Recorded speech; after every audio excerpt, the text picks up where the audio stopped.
되는가라는 제목을 함께 말씀을 나누도록 하겠습니다. 아까 장로님 기도하시는 것처럼 한국 사회 지금의 현실은 한국 사회뿐만 아니라 한국 교회도 아주 큰 위기, 어떻게 보면 심각한 위기에 놓여 있다, 이렇게 볼 수 있습니다. 실제로 그렇습니다. 굳이 길게 얘기하지 않아도 누구나 다 지금 체감하고 있고 누구나 다 실제로 경험하고 있는 지금 현실입니다. 이 상황에서 특별히 절기상 맥주 감사주일로, 그리고 또 교회적으로는요 이전을 기념하는 주일로 이 시점을 지키고 있는데, 오늘 본문이 참 의미가 있다 이런 생각이 듭니다. 왜냐하면 앞으로 우리 교회, 전원교회가 나아가야 될 방향에 대한 이야기들, 그리고 어떤 눈으로 이 상황을 봐야 하는가, 그걸 너무 잘 보여주는 말씀이기 때문에 그렇습니다. 오늘 어떤 눈으로 이 시점을 봐야 되는가를, 이 상황을 앞에 두고 묵둬야 되는지를 한번 생각해보며 은혜를 나누려고 합니다. 조선왕조 500년, 한국 사회의 기틀이 된다 할 수 있는 건 조선왕조 500년입니다. 그리고 많은 사람들이 500년에 대한 이야기를 많이 하죠. 그런데 조선왕조 500년 시절, 500년 동안 그냥 평탄하게 그냥 아무 일 없이 잘 지내왔다, 그렇지 않습니다.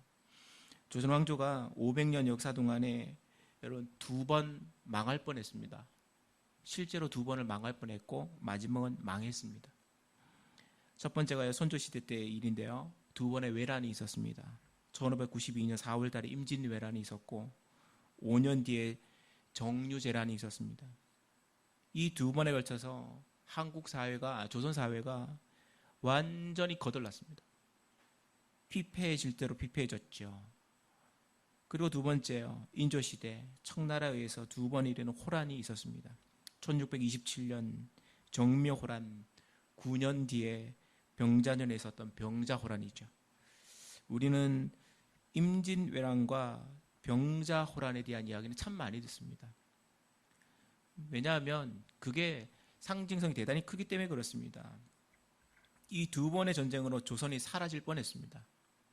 그런데 놀라운 거는 임진왜란과 정묘호란이라는 왜란과 호란의 그 시차가 40년밖에 되지 않습니다. 너무나 짧은 시간 내에 2번의 엄청난 재난이 있었습니다. 그리고 인조는 청나라 그 황제에게 머리를 조아렸죠. 그러니까 패배했다, 군신관계로 전락했다, 이렇게 말할 수 있습니다. 우리가 임진왜란을 통해서 볼 수 있는 건 조선이 그 시대의 국제정세와 국제정세에 대한 심각한 무지와 정치적인 패단의 극치를 볼 수 있는 사건이 임진왜란이라 할 수 있습니다. 어느 하나만 일이 있었으면 나라가 이만큼 흔들리지 않습니다. 왜란이 있었을 때요, 임진왜란의 목적은 처음에 명나라를 칠 테니 길을 비켜라, 이렇게 시작되었습니다. 그러다 길을 안 비켜주니까 심각한 문제가 생겼죠. 그런데요, 5년 뒤에 있었던 정류재난의 실제적인 목표, 그건 조선을 쑥대밭 만드는 거였습니다. 한 번에 끝나지 않은 문제로 2번에 걸쳐서 문제가 심각하게 일어났다는 거죠. 근데 이 상황을 잘 살펴보면 내부적인 사람들의 눈, 흔히 말하는 정치가들의 눈이 어디에 있는가를 잘 살펴볼 필요가 있습니다. 일본은 100년이 넘은 전국시대가 마무리되었습니다. 그리고 풍신수기라고 하는, 우리가 잘 아는 토요토미 히데요시가 정권을 차지하고 막부로 권력을 행사하죠. 조선도 그냥 심각한 상황이다, 그리 좋지 않은 상황이다는 알았습니다. 그래서 통신사를 파견합니다. 정사 대표 황윤길, 부사 부대표 김성일, 서장관, 오늘 말 기록관이죠, 허성, 이 3명이 대표가 되어 사절단을 이끌고 갑니다. 정사 황윤길이라는 사람은 황희정승의 5대 손으로 명문가 출신의 관료였습니다. 황희는 조선 초기에 누구나 인정하는 관료였습니다. 그 집안의 5대 손, 대단한 사람이죠. 부사 김성일, 태외 이황의 수제자였고 서해 유성룡의 선배가 되는 사람이었습니다. 정치가로서는 거물이었습니다. 서장관 허성, 허균, 허난설은 그 형제들의 집안이었고 그 당시에 천재라고 불리던 집안의 사람이었습니다. 이들은 조선의 엘리트 중에 엘리트였죠. 통신사가 1590년 3월 달에 서울을 출발해 장전 10개월 동안 일본을 거친 다음 보고 난 다음에 귀국해서 조정에 보고합니다. 정사 황윤길 대표가 풍신수길이 비범한 인물로 조선을 곧 침략할 것이다. 그렇게 보고하니 부사 김성일이 풍신수길을 우습게 여기며 침략은 없을 것입니다. 그렇게 보고했습니다. 조정이 난리가 났습니다. 그리고 결국 보고를 들은 선조가 김성일 부사의 손을 들어줍니다. 부사의 의견이 채택된 것은 그 정치적인 사건이나 국제 정세를 이해했기 때문이 아닙니다. 단지 그 당신의 집권 여당이었던 남인의 우두머리였기 때문에 그랬습니다. 김성일이 남인이었죠. 그래서 받아준 겁니다. 같은 당파였던 서해 유성룡이 너무 이상하게 여겨서 김성일을 찾아갔습니다. 그리고 유성룡이 물었습니다. 그대가 황윤길과 고의로 다르게 말하는데 만일 병화가 있게 되면 어찌하려고 그러십니까? 그렇게 물었더니 김성일이 답하기를 나도 어찌 외적이 나오지 않는다는 걸 단정하겠습니까? 다만 온 나라가 놀라고 의혹될까 봐 두려워 그걸 풀어주려고 했던 겁니다. 이게 조선 사기에 기록되어 있는 내용입니다. 그리고 이 말을 들은 서해 유성룡이 남인 전체가 큰 사고 친 줄 알고 조용히 방비책을 시작합니다. 그 사람이 누구였냐면 이순신이었습니다. 이순신을 중심으로 판을 다시 짜는 걸로 시작했습니다. 이순신을 세울 때 김성일은 외변은 염려하지 않아도 되고 이순신을 중용하는 것은 잘못된 것이라고 비판합니다. 그리고 1년 후에 임진왜란이 발발했습니다. 김성일은 이것마저도 선조에게 거짓 보고를 하게 됩니다. 전쟁이 마무리될 때쯤 김성일은 죽고 유성룡은 최고의 지휘관으로 전쟁을 잘 수습했지만 집권 여당인 난민들 전체가 쑥대밭이 됩니다. 심각한 건 집권 여당 난민이 문제가 되는 것이 아니라 잘못된 보고로 인해 온 나라가 쑥대밭 되었다는 거고 수많은 민초들이 죽어나갔고 경제는 피폐해졌고 복구가 불가능했다 하는 겁니다. 이 일로 인해 풍산 유씨 가문의 사람이었던 유성룡이 그리고 의성 김씨 가문의 김성일이 조선 왕조가 끝날 때까지 그 가문 전체가 중용되지 않았다는 겁니다.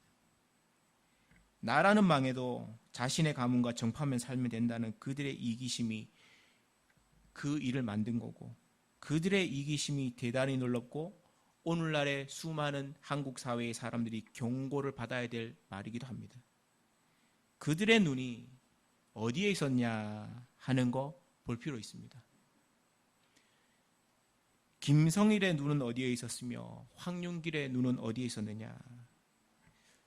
여러분 두 사람의 눈은 같았어야 됩니다. 나라가 망하면 민초가 사라지고 국가의 기강이 흔들리게 된다. 그건 분명합니다. 그러나 그들이 바라보는 눈은 한 사람은 나라가 걱정되어 그렇게 정황을 정확하게 얘기했지만 한 사람은 정치의 문제로 자기들이 정권을 잃어버릴까 봐 거짓으로 보고하고 자기의 생각만 얘기했습니다. 결과가 뭡니까? 온 나라가 쑥대밭 된 겁니다. 그 여파로 인조 시대에 40년 후에 청나라가 쳐들어서 제대로 방비를 못합니다. 그래서 인조가 머리를 쳐박죠. 여러분, 오늘 우리가 읽은 이 말씀 바로 전에 우리가 민수기 11장을 세 번에 걸쳐 살펴보았습니다. 기브론 하다와에서 백성들이 고기 먹게 해달라고 했죠. 모세에게 불평과 불만을 쏟아내고 그 원망으로 모세는 퍼지죠. 그에 대해 하나님은 70명의 장로를 세워 모세를 힘을 북돋았습니다. 또 고기 먹기를 원하는 그 백성들에게 메투라기를 뿌려줍니다. 그러나 고기 씹히기도 전에 큰 재앙으로 그들을 치셨다. 성경은 그렇게 말합니다. 먹어보지도 못하고 보고는 것으로 끝났다. 여러분, 오늘 본문 그 다음 내용입니다. 가데스 바냐에서 하나님이 가나안 정탐꾼 12명을 보내라 이렇게 말씀하시는 것 같습니다. 한 보고 오라는 거죠. 근데 신명기 1장은 내용이 좀 다릅니다. 어쨌든 12명을 보냅니다. 이스라엘 백성들이 바란 광야에서 진을 친 후에 하나님은 모세에게 12명의 지파를 선택해 12명의 정탐꾼을 선택해서 가나안 땅을 탐지할 것을 명령하죠. 가데스 바냐는 바란 광야의 북단에 있습니다. 뒤집어 얘기하면 가나안 땅의 최남단에 있습니다. 가데스 바냐는 바란 광야의 북단 위치하고 가나안 지역의 진입로와 같은 도시였습니다. 거기에 12명의 정탐꾼이 모여서 가나안을 정탐하게 하죠. 그리고 18절과 20절 사이에 보면 모세가 아주 구체적으로 이렇게 말합니다. 그 땅에 18절 보시면은 그 땅이 어떤지 정탐하라. 그 땅 거민의 강한지 약한지 많은지 적은지 그들이 사는 땅이 좋은지 나쁜지와 사는 성읍이 진영인지 산성인지 토지가 비옥한지 마른 나무가 있는지 없는지 정확하게요. 그 땅이 어떠하냐. 크게 두 가지예요. 어떤 사람이 사느냐, 그 땅이 어떠하냐. 두 가지입니다. 거기에 사는 사람은 어떤 사람이고 그 땅은 어떠하냐. 그렇게 얘기하면서 그렇게 정탐하고 오라 했습니다. 정탐꾼들이 40일간 그 땅을 정탐하고 그 모든 걸 살펴보내 돌아오는 길에 에스골 골짜기에서 포도송이와 석류와 무화과를 가지고 돌아옵니다. 여기서 말하는 에스골이라는 건 송이입니다. 송이. 포도송이 같은 이 송이를 에스골이라고 합니다. 그만큼 송이가 많았다는 거죠. 포도송이가. 정탐꾼이 돌아온 후에 모세의 그 땅을 가지고 온 과일을 보이면서 얘기합니다. 29절에요. 29절에 그렇게 말합니다. 그 땅 거민들은 강하고 성읍은 견고가 힘이 큰 뿐만 아니라 그런 식으로 쭉 설명합니다. 28절과 29절에 보면 그렇게 설명하며 정확하게 이러이러합니다 라고 얘기합니다. 문제는 이러이러합니다가 아닙니다. 그 다음에 30절부터예요. 정탐꾼 중에 30절에 보면은 이런 말을 합니다. 믿음의 사람 중에 하나가 30절에 우리가 올라가서 그 땅 취하자 능히 이기리라. 아주 간단하죠. 좋아요. 그 땅 좋습니다. 그럼 가면 되지. 그런 거예요. 아주 간단해요. 갈렙은 현실에서 일어나는 하나님의 능력과 눈앞에 보이는 어려움 중에 하나님의 능력을 선택한 사람입니다. 눈앞에 보이는 그 어려움에 대한 이야기보다 하나님이 약속하신 것을 더 믿은 거죠. 이스라엘 백성이 있는 존재의 이유가 뭐냐? 약속의 땅으로 가는 거라는 거예요. 하나님의 군대라는 거예요. 말씀을 따라야 한다는 거죠. 지금 일어나고 있는 현실을 믿음으로 바라보며 하나님의 약속에 대해서 확신합니다. 아, 그래. 믿음의 눈으로 현실을 딱 보니까 좋은 땅이야. 이렇게 끝나는 거죠. 그 땅에 뭐가 있든 누가 있든 상관없이 그냥 좋은 땅이야. 그건 믿음으로 바라보는 눈의 입장이죠. 여러분, 갈렙이 하나님 주시기로 했으니까 가면 된다 그렇게 말을 했죠. 갈렙은 유다 지파의 대표로 정탐꾼에 뽑힌 사람입니다. 갈렙의 아버지는 여분네라고 합니다. 여기서 우리가 잘 돌아봐야 될 게 있습니다. 여호수아서를 보면 갈렙을 뭐라고 하냐면 여호수아서 14장 6절에 보면 그니스 사람 여분네의 아들 갈렙 이렇게 나옵니다. 여기 말하는 그니스 사람이라는 건 그니스 족속을 얘기하는 겁니다. 그니스 족속이 어디 나오냐? 최초로 창세기 15장에 등장합니다. 가나안 땅의 부족 중에 한 부족이 그니스입니다. 가나안 땅에 살았던 부족이에요. 그 사람이 내려온 거죠. 따라서. 그리고 믿음의 사람으로 이렇게 바뀌어서 올라간 후에 하나님의 말씀대로 계획대로 딱 보고 저 땅 좋은 땅이에요. 하나님 주식 땅에 가면 돼요. 누가요? 이방민족이에요. 그 땅에 그대로 살았으면 하나님의 말씀대로는 그 땅에서 죽었어야 될 사람들이에요. 근데 어떻게 해요? 믿음의 사람으로 변신해서 살아 움직이는 족속의 주족장으로 나타난 겁니다. 하나님 말씀대로 믿고 그래 가면 돼. 그렇게 하나님은 족속과 상관이 없습니다. 어떤 사람인가, 어떤 가문인가, 어떤 부족인가는 상관없다는 거죠. 어떤 사람이 필요한 거죠? 믿음이 있고 하나님의 계획을 있는 그대로 받들 사람이 필요한 겁니다. 믿음 있는 사람은 하나님이 반드시 사용한다. 맞아요. 현실에 잠식당한 사람이 아니라 하나님의 계획을 믿고 꿋꿋이 걸어가는 사람을 하나님 반드시 사용합니다. 또 다른 눈으로 보는 사람 한 사람 있죠. 그들은 말합니다. 그들은 우리보다 강하니라. 그 정탐한 땅을 악평하여 그 거주민을 삼키는 땅이라고 악평합니다. 31절 32절이에요. 그들이 우리보다 강하다는 거예요. 여러분 이스라엘 백성들이 출애굽을 후에 출애굽할 때부터 시작해서 그들이 대한 사람은 다 강한 사람들이었어요. 애굽도 강했어요. 이집트가 얼마나 강해요. 홍해는 얼마나 강했으며 돌아 나올 때 아말렉은 얼마나 더 강했고 광야에서 1년 동안 무사히 사는 그 자체는 얼마나 대단한 거였습니까? 근데 뭐라고요? 현실 앞에 사람 딱 보고 거인 보고 딱 보자마자 그들은 우리보다 강합니다. 그런 말 같지 않은 소리를 하는 거예요. 그러면 눈앞에 보이는 구름 기둥과 불 기둥은 뭐며 매일 아침마다 내리는 만나는 뭡니까? 하나님이 뿌려주신 메추라기는 뭐며? 여러분 보는 눈이 다른 겁니다. 그들은 현실의 눈을 가지고 하나님께서 자신에게 베푸신 놀라운 눈앞에 보이는 기적을 거부한 채 현실을 보는 거죠. 하나님 날마다 베푸시는 은혜를 바라보는 게 아니라 현실의 높은 벽을 보면서 아우 저건 주님 저건 뭐예요? 아우 저거 안 돼요. 맨날. 그렇게 따지면 출애굽 이후에 이스라엘 백성들이 걸어온 모든 순간은 죽었어야 됩니다. 현실의 벽이 얼마나 높은데요. 하나님의 교회가 이 땅에 세워져 가는 것 자체가 기적적인 일입니다. 많은 교회들이 재정의 문제를 얘기하는데요. 여러분 재정 예산을 세우고 결산을 하고 보고를 하죠.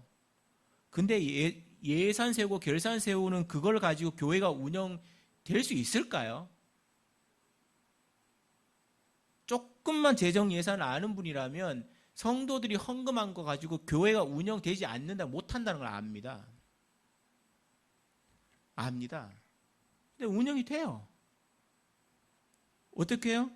하나님 은혜로 되는 거예요. 성도들이 십시반 헌금하고 뒤에서 헌신하고 수고하고 애쓰고 그게 되는 거예요. 근데 뭐라고요? 맨날 우린 안 돼요. 현실이 높아 보이는 거죠. 그들이 죽지 않고 광야를 걸어서 약속의 땅 입구에 서 있습니다. 놀라운 거죠. 그들은 하나님의 능력을 의도적으로 보지 않고 자신들이 보고 싶은 것 보며 살아온 겁니다. 그들의 마음에 그들의 마음에 원래 담고 있는 것, 그 불평 불만 쏟아내는 거에 불과한 겁니다. 원래 있는 것. 믿음이 담겨져 있으면 믿음이 이래 쏟아져 나옵니다. 근데 기본적으로 세상의 것이 담겨져 있으면 세상의 것이 쏟아 나오죠. 뭐요? 세상의 현실을 얘기하고 불평과 불만을 얘기하고 거부의 이유를 얘기합니다. 현실을 보는 눈을 가진 사람은 겉으로는 믿음의 사람과 같이 보일 수 있습니다. 현실을 보는 눈을 가진 사람과 믿음의 눈을 가진 사람은 겉으로는 똑같을 수 있습니다. 그는 언제 그게 드러납니까? 결정적인 순간에 드러납니다. 결정적인 순간에야. 결정적인 어떤 사건이 터지고 나면 알 수 있는 겁니다. 현실을 보는 눈을 가진 사람은 강한 민족, 견고한 성벽, 진보된 기술, 강력한 무기 같은 것을 보면 주눅듭니다. 상대방은 거인 같고 자신은 모기 같은 사람이라고 생각합니다. 실제로 그렇습니다. 세상에 나가보십시오. 우리보다 얼마나 머리가 똑똑한 사람 많고 재능이 많은 사람 많고 재정적으로 돈 많은 사람이 많은지 아시잖아요. 그죠? 안 된다고 얘기하는 거예요. 안 돼요, 안 돼요. 그래서 이 세상에 안 되는 것만 있었습니까? 안 되는 것만 있었던 거 아니죠. 되는 것도 많은 거예요. 그러나 믿음의 사람들은 출애굽한 이후 불가능한 현실을 가능케 하신 하나님을 보고 사는 겁니다. 하나님의 능력이 세상보다 크시다는 거 인정하고 사는 거예요. 그냥 그걸 따라가면 되는 거죠. 그건 믿음의 문제입니다. 교회는 그 믿음의 문제 앞에서 당당해야 합니다. 그렇지 못하면 세상에 잡아먹히는 거예요. 믿음의 문제는 곧 뭐와 연결될까요? 하나님을 얼마나 신뢰하느냐의 문제로 귀결됩니다. 여러분, 하나님을 얼마나 신뢰하십니까? 얼마나 신뢰하는지 물어보셔야 됩니다. 내 거 다 털고 하나도 통장에 단 거 없어도 하나님 신뢰하냐? 결론은 그거죠. 이 세상 사는 동안에 뭐가 필요해? 돈 필요하잖아요. 돈이면 최고잖아요. 안 되는 게 뭐가 있어요? 책에 보면 돈으로 안 되는 게 뭐냐고 그런 책도 있어요. 책 제목이. 그 책의 내용을 보면요. 마이클 샌들이라는 교수가 쓴 책을 보면은 돈으로 안 되는 거 없어. 결론이에요. 결론. 세상에 돈으로 안 되는 게 없어. 결론이에요. 근데 하나님의 교회와 그리스도인들은 돈으로 안 되는 게 있다는 걸 증명하며 살아야 되는 사람들입니다. 그런데 돈이면 안 된다고 세상을 향해 그래, 그렇지. 그렇게 갑니다. 여러분, 그건 하나님을 신뢰하느냐의 문제에 대해 정면으로 대항하는 겁니다. 그게 이스라엘 백성들이 했던 일입니다. 했던 일. 하나님과 약속했던 거 파기하고 내 마음대로 내 뜻대로 내 생각대로 할 수 있어. 여러분, 하나님은 하나님의 입장에서 하나님의 눈으로 세상을 보고 사건을 보게 하는 것이 필요하다고 성경을 통해 말하고 있습니다. 지금 전원교회가 어려움에 겪고 현실적으로 넘어설 수 없는 문제가 있습니다. 구청에서 시정 개고장이 나왔습니다.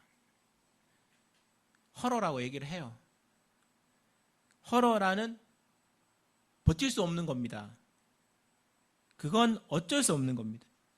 저를 비롯해 많은 성도님들이 어떻게 해결할 것인가를 고민하며 이 문제에 대해 접근하면서 지금까지 한 달 넘게 이렇게 지내고 있습니다. 오늘 본문의 말씀을 준비하며 본 교회가 그리고 저도 담임 목사님 저도 가나안 땅에 거인족이 살고 높은 성벽이 있고 그렇게 말하는 불평을 쏟아내는 것과 같이 똑같이 그렇게 하고 있구나 생각이 들었습니다. 하나님께서 약속하신 그 귀한 계획들을 교회가 잊고 있구나. 남설 전원교회가 잊고 있구나. 그러면서 현실만 보고 있구나. 그 생각이 너무 들었습니다.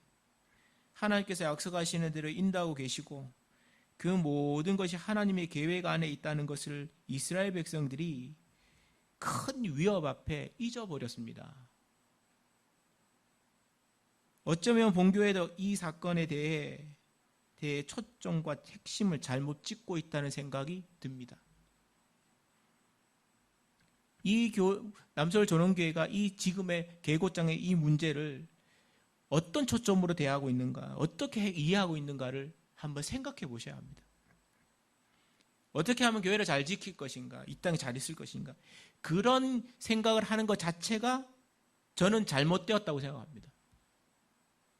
핵심은 남서울 전원교회가 이 땅에 지금 이 자리에 있는 이유가 무엇인가? 남서울 전원교회가 지금 21년 동안 여기에 이 땅에 있는 본질적인 이유가 뭔가?